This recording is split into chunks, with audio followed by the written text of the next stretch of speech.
अस्सलाम वालेकुम। Live with Adil Shahzeb के साथ मैं हूं आपका मेजबान। सुप्रीम कोर्ट के गुज़श्ते रोज के फैसले पर अमल करते हुए इलेक्शन कमीशन ऑफ पाकिस्तान ने पंजाब में इलेक्शन 8 अक्टूबर की बजाय 14 मई को कराने का हुक्म सादिर कर दिया है। वफाकी हुकूमत सुप्रीम कोर्ट के फैसले के बाद टकराव का रास्ता इख्तियार करती हुई नजर आ रही है। कल वफाकी काबीना ने अदालती फैसले को मुस्तरद किया।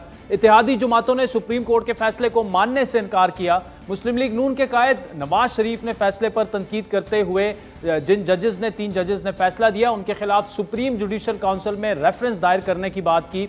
और अब से कुछ देर पहले वज़ीर-ए-आज़म शहबाज शरीफ ने इत्तेहादी जमातों के सरबराही इजलास से खिताब किया, जिसमें उन्होंने कहा कि 3 रुकनी बेंच के फैसले के खिलाफ कल कोर्ट में करारदाद पेश की जाएगी। जिस तरीके से इस केस की प्रोसीडिंग्स हुई वो हम सब के सामने है, और किस तरह 4-3 के फैसले को इग्नोर किया गया, और किस तरह जो जजेस जिन्होंने रिक्यूज किया था वो दोबारा बेंच पे बैठ गए। एक करारदाद पहले ही पास हो चुकी है और कल उम्मीद है कि इंशाअल्लाह एक और करारदाद हाउस में पेश की जाएगी। मगर मैं ये सिर्फ कहना चाहता हूँ कि इस तरह का खिलवाड़ पहले कभी देखने में नहीं आया। इसी तरह पीपल्स पार्टी के चेयरमैन और वजीर खारजा बिलावल भुट्टो, जो कि आईनी बुरान की सूरत में मार्शल लॉ लगने के खदशे का इजहार कर चुके हैं, उन्होंने एक बार फिर अदलिया को ताना देते हुए कहा कि आज तक किसी जज ने शहीद जुल्फिकार अली भुट्टो का केस नहीं सुना और ये तख्ते लाहौर की लड़ाई पाकिस्तान को ले डूबेगी। जो अपने आप को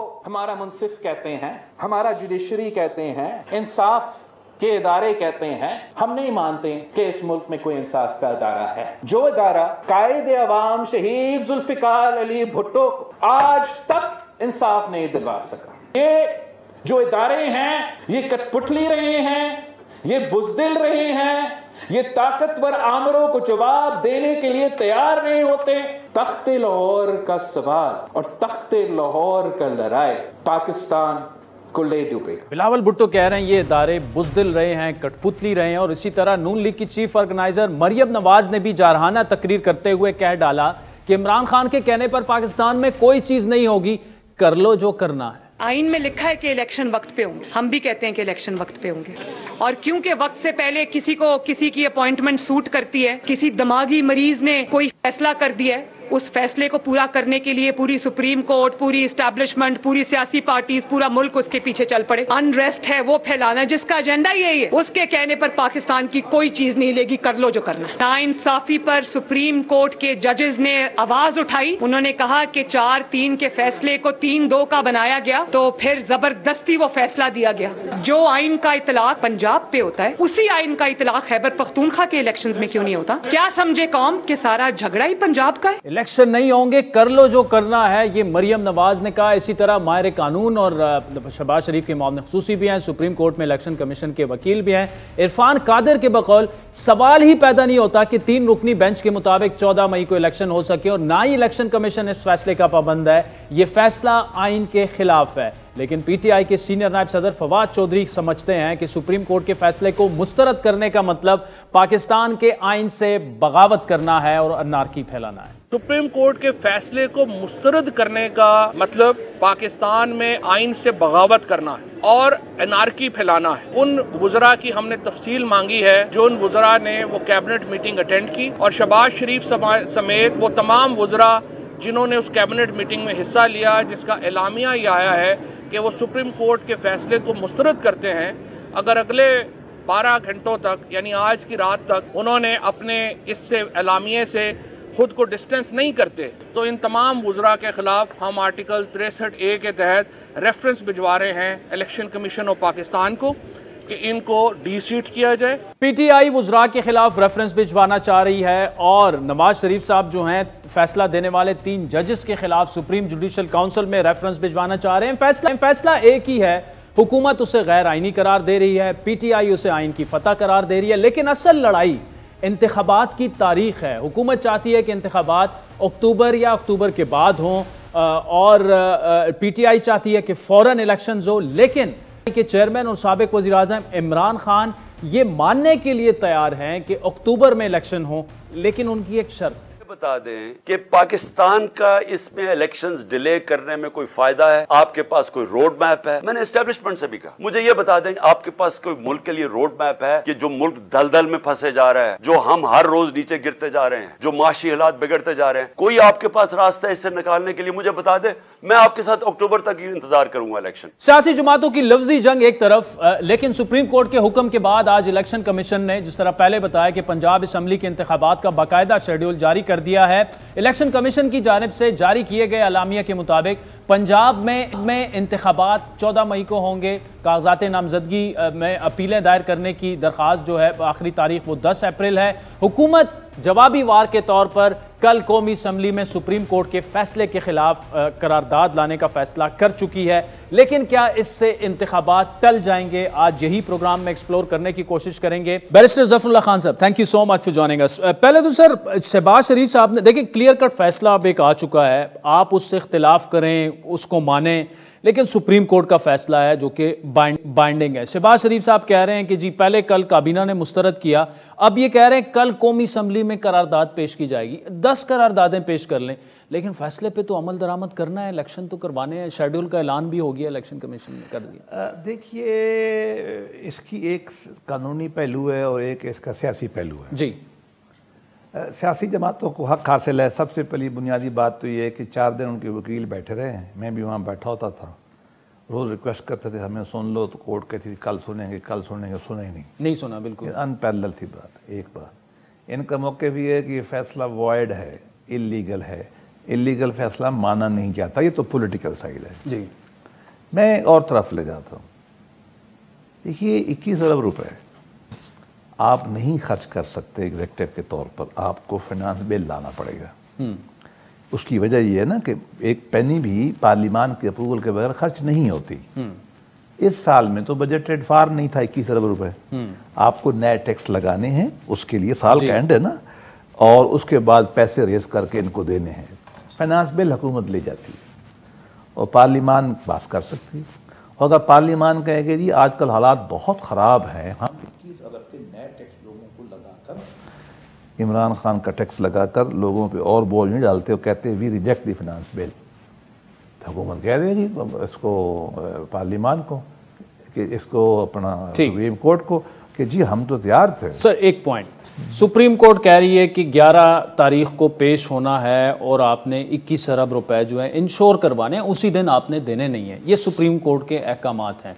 पार्लियामेंट अगर ये नहीं देती, करारदाद मुस्तरद कर देती है, ये तो कॉन्टेम्प्ट को कोर्ट होगा। पार्लियामान को कोई कोर्ट कंटेम्प्ट नहीं कर सकती। ठीक, बल्कि मेरी राती राय बिल्कुल डिफरेंट है।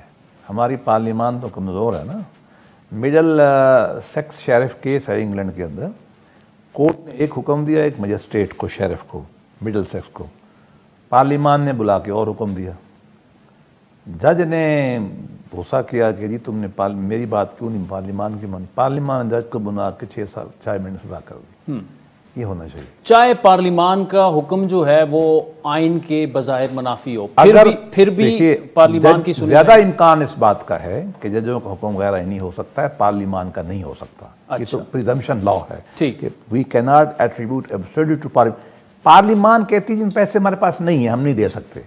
दुनिया की कोई कोर्ट, पाकिस्तान की कोर्ट भी पार्लियामान को डायरेक्शन नहीं दे सकती। लेकिन सर अगर एग्जेक्टिव को ये कह सकते, एग्जेक्टिव बात बांधकर ले जाए बिल।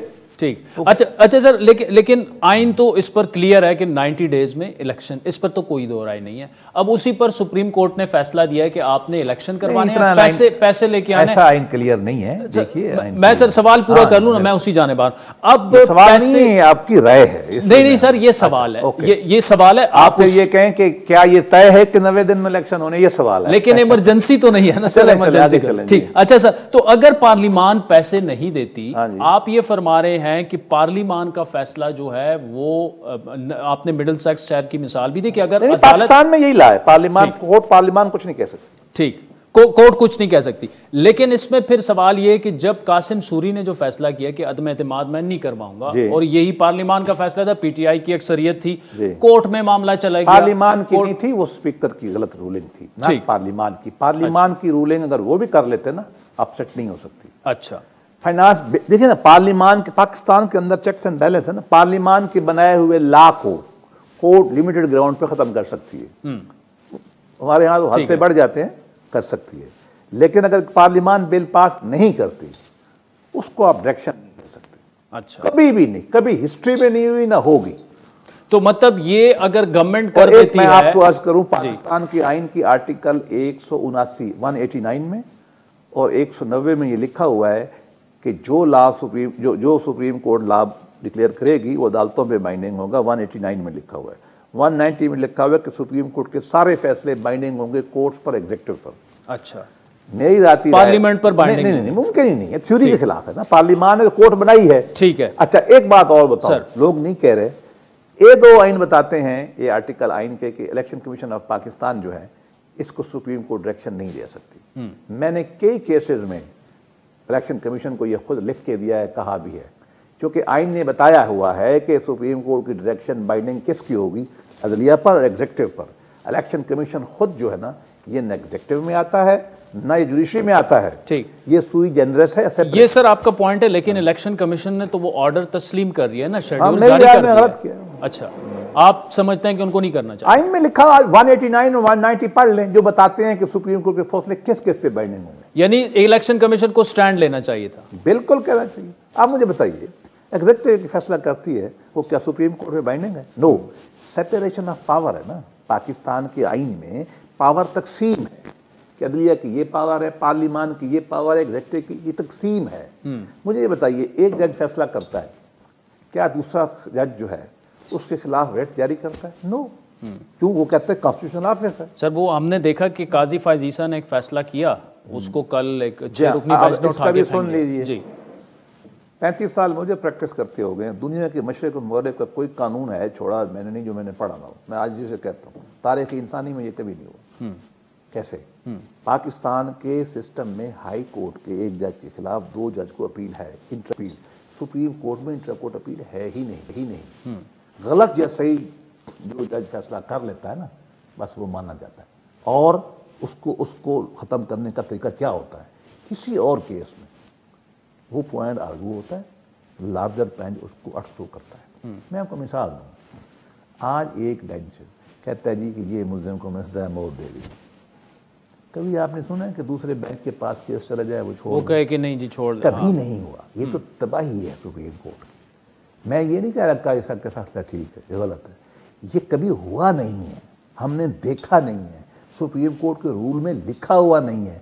सुप्रीम कोर्ट खुद हर जज बेंच 2-3 इंडिपेंडेंट होते हैं और वो सुप्रीम कोर्ट ही कहलाती है। मेरी जाती राय तो अलग है, मैं कहता हूँ सुप्रीम कोर्ट की बेंच ही गलत है, लेकिन चलो मान गए।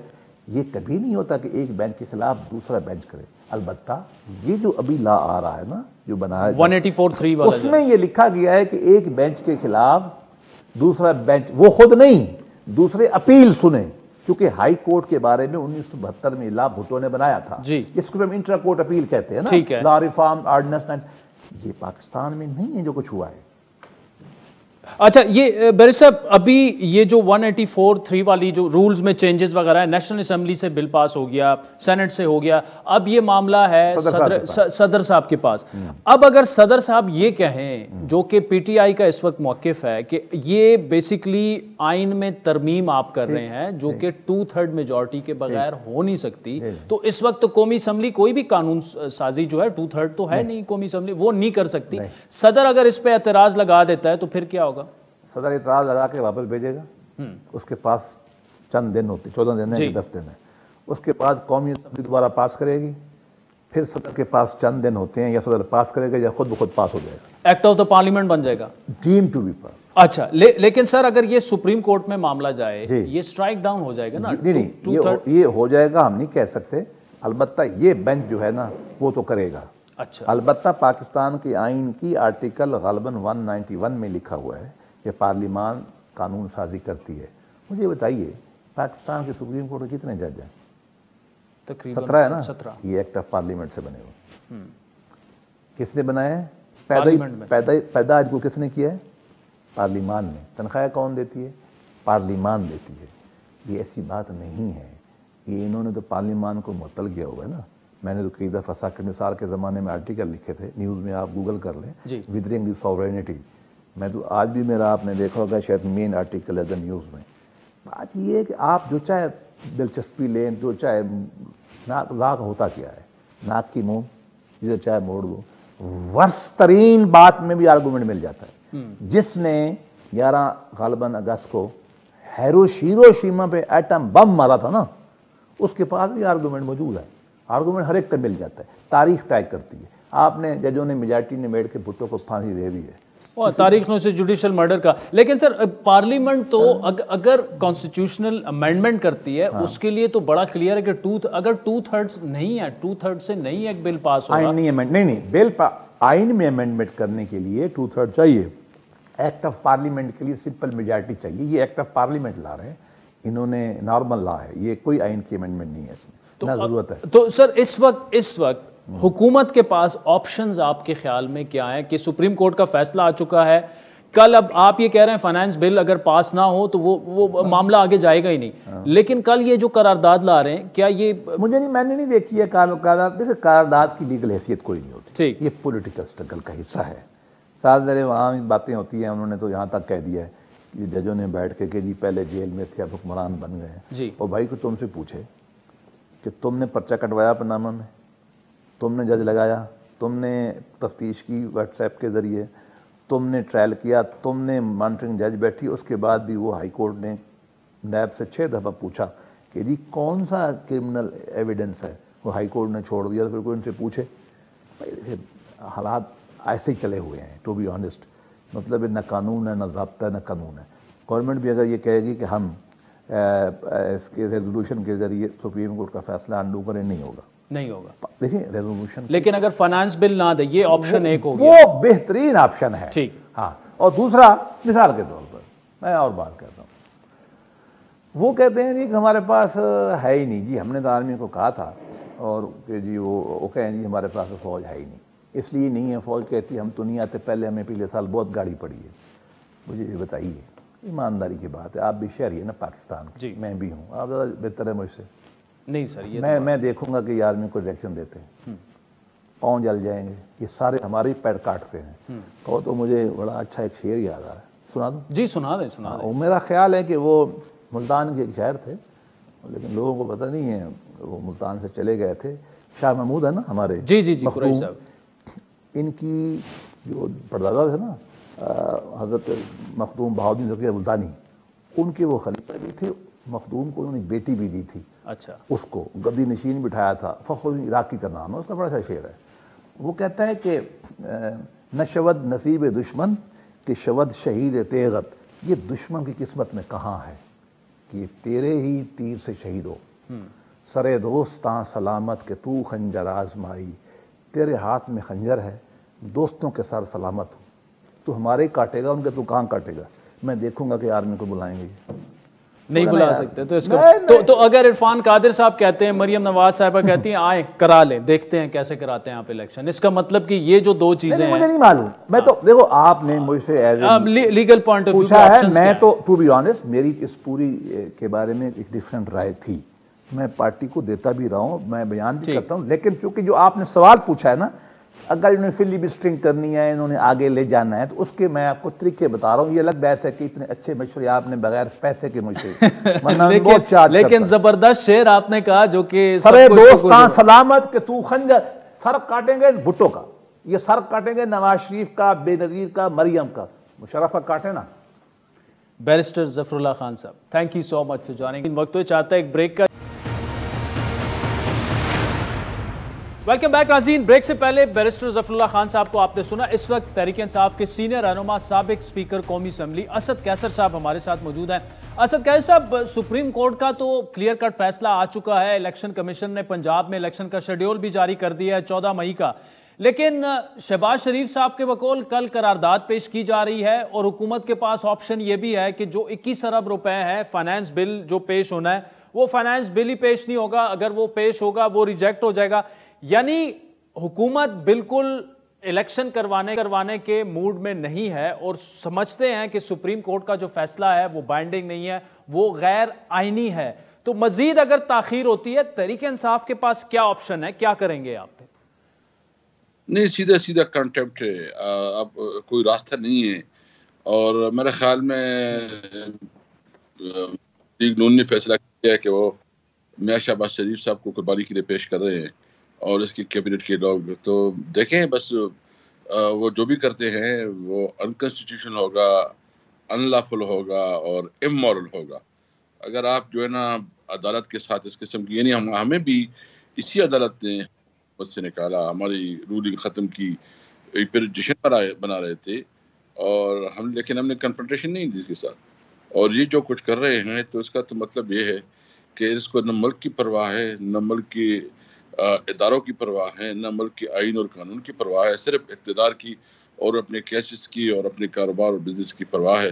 तो अवाम इसको नहीं मानेंगे। जितने इस किस्म के फैसले करेंगे और जितने भी इस किस्म के ये इक़दाम उठाएंगे तो मज़ीद गैर मकबूल होते जाएंगे। इसके लिए सर्वाइवल तो कोई नहीं है। इलेक्शन करना है, हर सूरत में करना है, आज करना है, कल करना है, लेकिन इनको अपनी सियासी मौत नज़र आ रही है, जो मैं समझता हूँ कि जितना भी देर करेंगे इतना बड़ा डिजास्टर होगा इनके लिए।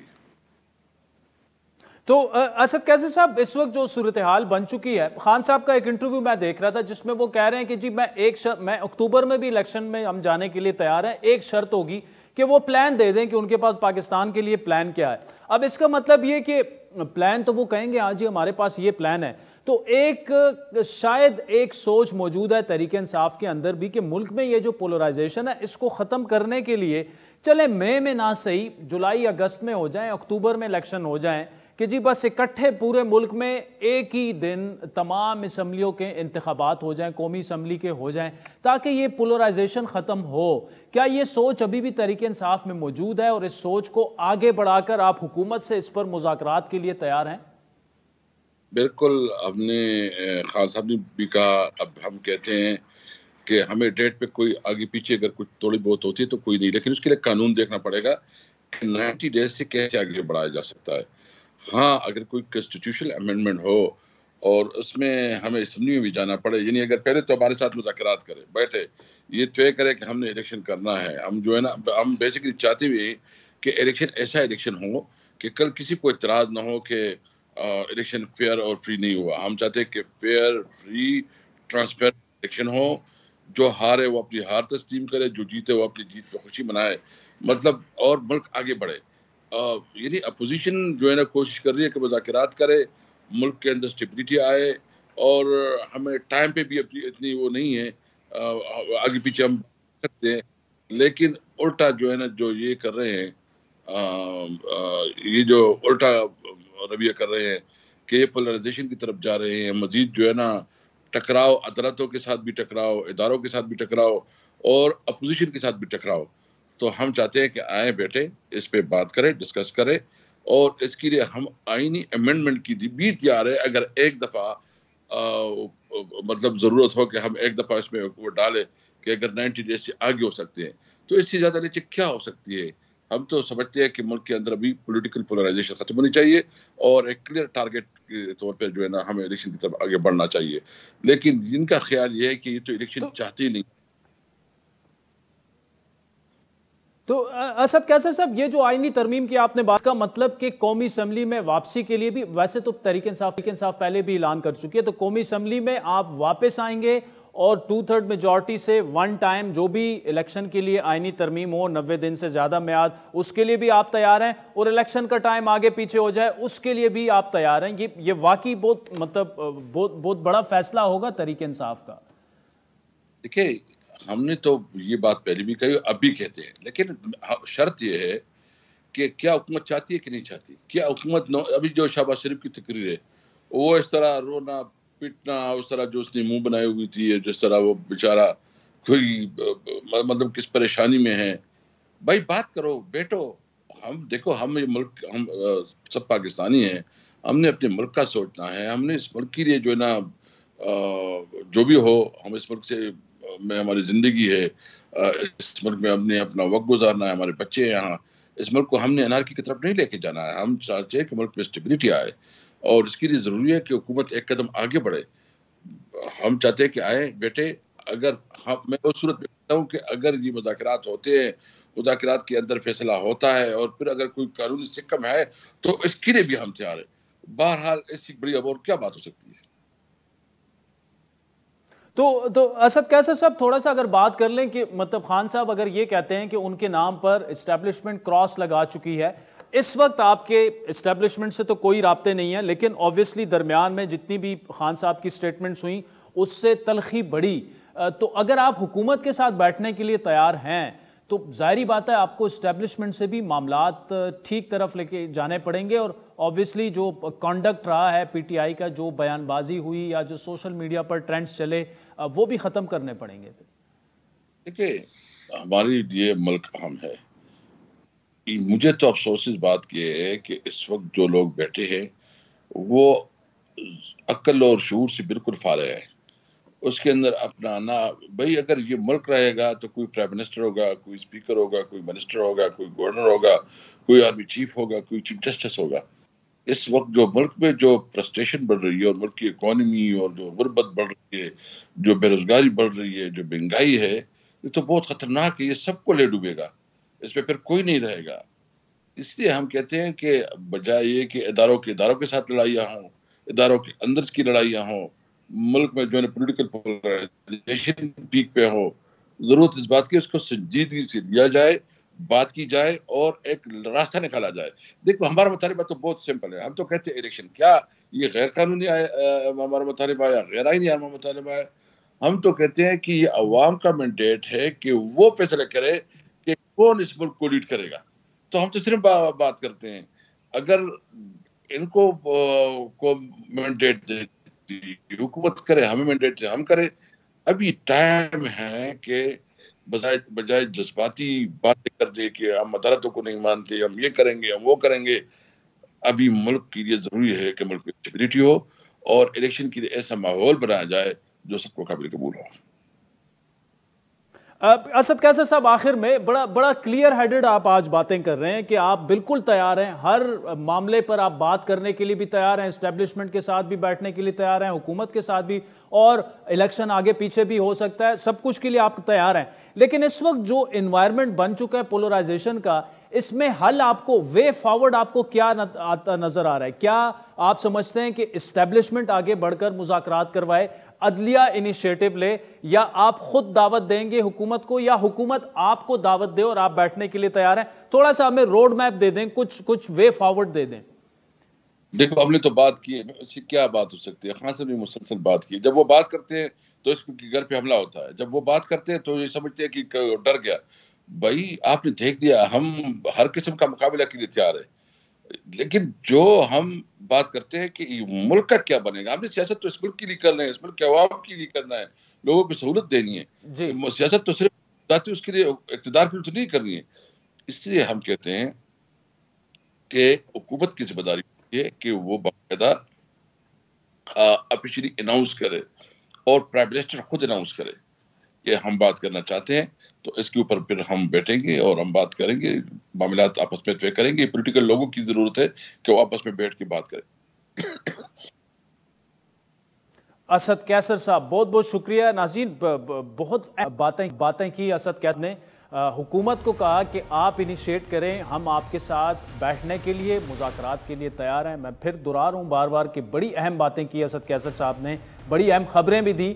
ये भी कह रहे हैं कि इलेक्शन की तारीख भी आगे पीछे हो सकती है, लेकिन इस वक्त मामला जो है मुल्क में पोलराइजेशन ख़त्म करना है, स्टेबिलिटी लेके आनी है, और इस पर सबको सोचना चाहिए कि इस वक्त इदारों से टकराव का वक्त नहीं है, आगे बढ़ें। तो अब देखना यह है कि इस पर असद कैसर साहब ने जो बड़ी पेशकश की, इस पर हुकूमत का क्या मौक़िफ़ सामने आता है। वक्त चाहता है एक ब्रेक का, जिसके बाद कोर दिलशाद साहब हमें ज्वाइन करेंगे हमारे साथ। वेलकम बैक नाज़रीन। आपने नून लीग के रहनुमा बैरिस्टर ज़फ़रुल्लाह और साबिक स्पीकर पीटीआई के रहनुमा असद कैसर साहब को सुना। इस वक्त साबिक सेक्रेटरी इलेक्शन कमीशन कुंवर दिलशाद साहब हमारे साथ मौजूद हैं। कुंवर दिलशाद साहब, जो फैसला सुप्रीम कोर्ट ने दिया, हुकूमत उसे गैर आईनी करार दे रही है कि जी इस पर अमल नहीं हो सकता, लेकिन इलेक्शन कमीशन ने शेड्यूल जारी कर दिया है, 14 मई को अब इंतखाबात होने हैं। Where do we stand? क्या अब, लेकिन पैसे तो हुकूमत ने देने हैं, सिक्योरिटी जो है वो डिफेंस मिनिस्ट्री ने देनी है, उससे पहले ही इलेक्शन कमीशन ने ऐलान कर दिया है। क्या इलेक्शन कमीशन को ये फैसला, इसका मतलब ये कि उन्होंने मनोवन फैसला तस्लीम कर लिया है सुप्रीम कोर्ट का और स्टैंड नहीं लिया? सुप्रीम कोर्ट ऑफ पाकिस्तान मुल्क का सबसे बड़ा एक आईनी इदारा है और तमाम इदारे जो हैं कॉन्स्टिट्यूशनल इदारे हैं वो सुप्रीम कोर्ट ऑफ पाकिस्तान के ज़ेर ताबे हैं।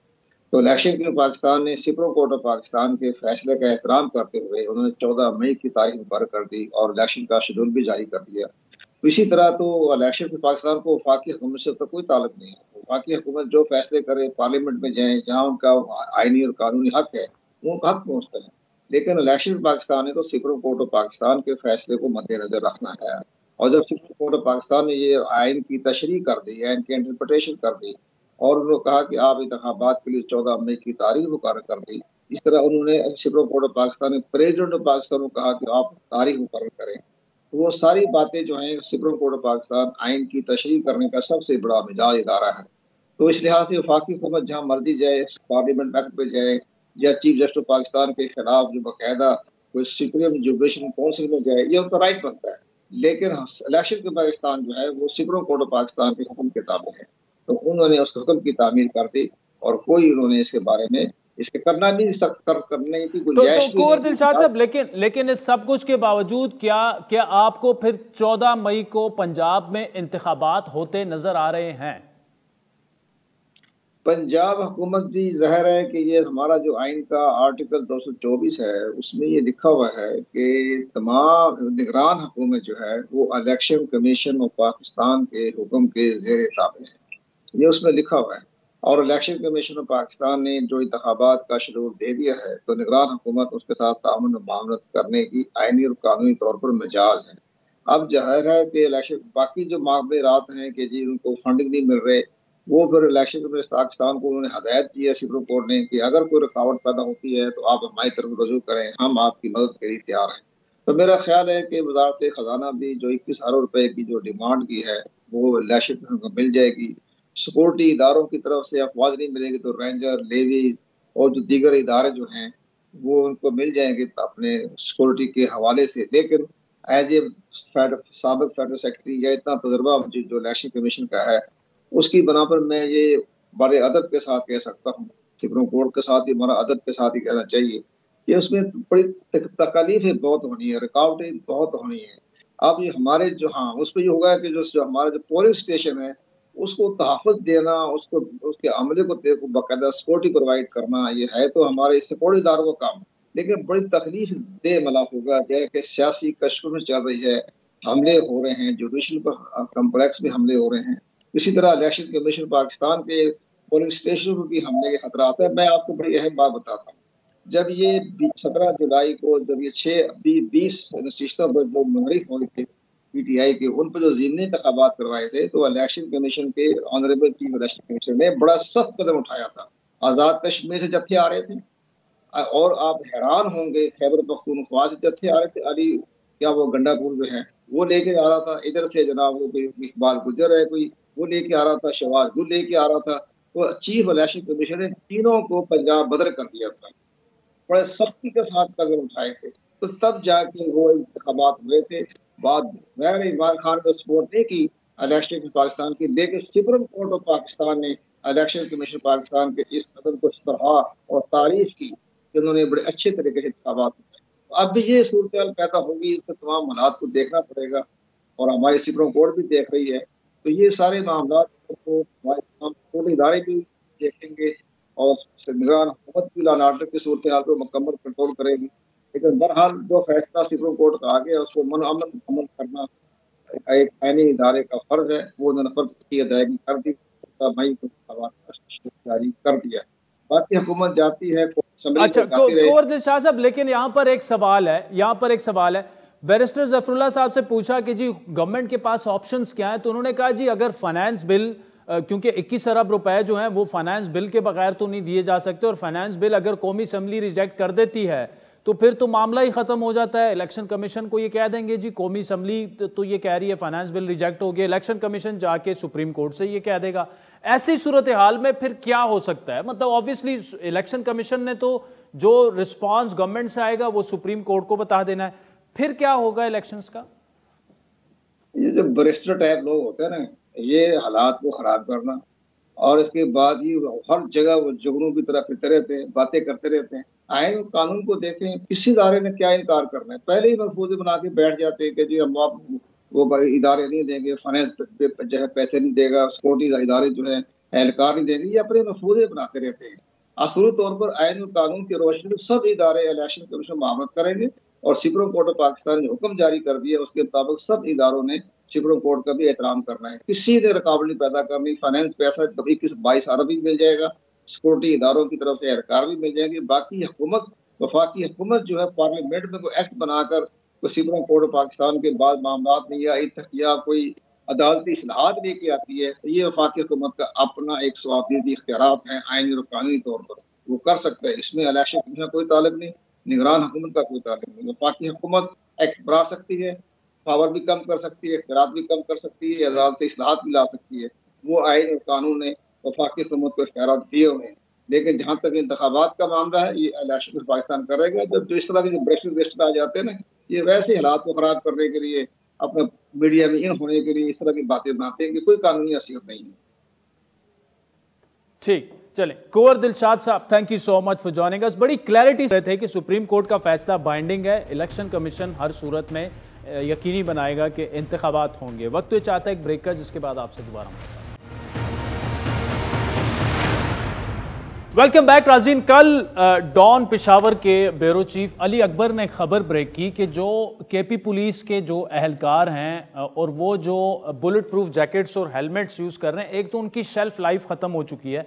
फिर 2 दिन पहले कोहाट में 2 पुलिस जवानों की शहादतें हुई दहशतगर्द हमले में, और वो लिटरली हम कोशिश करेंगे कि स्क्रीन पे भी आपको दिखाएं कि बुलेट्स जो हैं वो बुलेट प्रूफ जो जैकेट्स हैं उसको छलनी करके और अंदर पेवस्त हुई हैं उनके जिस्मों में। यानी जो बुलेट प्रूफ जो कि बुलेट को, गोली को रोकने के लिए होती है, वो उसको रोकने का काम नहीं कर रही। इसी तरह हेलमेट में भी आप छेद या सुराखें जो हैं वो देख सकते हैं। ये मामला कितना सीरियस है, क्योंकि सैकड़ों की तादाद में केपी पुलिस के जो जवान हैं वो फ्रंट लाइन पर पाकिस्तान की जंग लड़ रहे हैं, वो शहादतें दे रहे हैं, और उन्हें ये नाकिस हिफाजती गेयर पहना के और ऐसे शिद्दत पसंदों से उनकी लड़ाई है जिनके पास जदीद असला है, और ऐसा असला है जो कि लेज़र टेक्नोलॉजी से लेस है।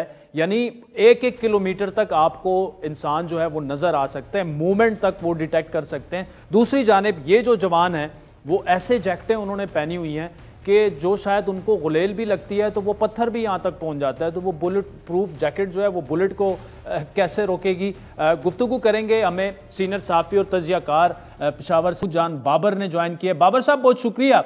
बड़ी तशवीशनाक बात यह है कि इस गेयर की ख़रीदारी में करप्शन भी हुई, फिर उसमें प्ली बार्गेन भी हुई। वो मामला तो जूं का तूं है, उनसे पूछगछ मजीद भी होनी चाहिए। लेकिन इस सामान की, बुलेट प्रूफ जैकेट्स की, हेलमेट्स की शेल्फ लाइफ ख़त्म हो चुकी है, उसके बाद भी ख़रीदारी भी होती है, पता नहीं उसकी कैसी क्वालिटी है। लेकिन अब तो एक केपी में एक नई जंग का आगाज़ हो चुका है। रोज़ाना की बुनियाद पर हमारे जवान जो हैं डीएसपी एसपी लेवल तक पुलिस के वो शहादतें दे रहे हैं। कौन सोच रहा है इस बारे में? इंक्वायरी रिपोर्ट सुना है कि 1 हफ्ते में आ जाएगी, लेकिन दिस इज मतलब अनएक्सेप्टेबल ये जो हो रहा है। आदिल साहब, क्या आपको कल के सुप्रीम कोर्ट के फैसले के बाद, उससे चंद दिन पहले से जो इलेक्शन हो रहा है, इमरान खान हो रहा है, इसके अलावा पीडीएम हो रहा है, क्या आप ये समझते हैं कि किसी भी के पास कोई इतना वक्त या इतनी सोच है कि वो इस तरफ भी सोचे? मेरा नहीं ख्याल कि किसी के पास ये वो फरागत भी है या फिक्र है या उसकी अंडरस्टैंडिंग भी इस तरफ नहीं जा रही कि वो कर क्या रहे हैं इस वक्त इस कौम के साथ। क्या इस कौम का सबसे बड़ा मसला इलेक्शन है? इस तरफ कौन सोचेगा, कौन इस तरफ देखेगा? मेरा नहीं ख्याल कि कोई भी जमात इस वक्त उसके प्लान में, कहीं उसके मंशूर में कहीं ये बात भी है कि जो हालात इस वक्त चल रहे हैं उस पर बात की जाए। यहाँ पे सब लोग जो हैं वो इलेक्शन की बातें कर रहे हैं, और इलेक्शन ही इस मुल्क का सबसे बड़ा मसला बना हुआ है।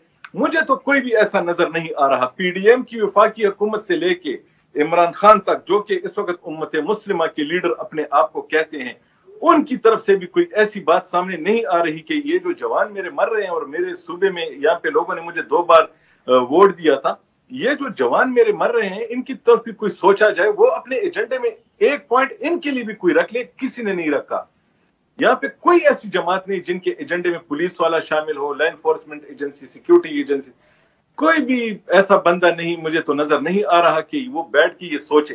हालांकि ये काम है कि ये गवर्नर हाउस इसके लिए इस्तेमाल हो, ये जो निगरान वज़ीर आला साहब का घर है ये इसके लिए इजलासों के लिए इस्तेमाल हो, पुलिस को बुलाया जाए, फौज को बुलाया जाए, सब लोगों को बिठाया जाए कि हमारे पास जो कुछ है उसका कैसे अब मालूम करें कि जो हमने तकसीम कर दिया हुआ है इन जिलों में और जो पुलिस वाले पहन रहे हैं इस वक्त, क्या वो महफूज है।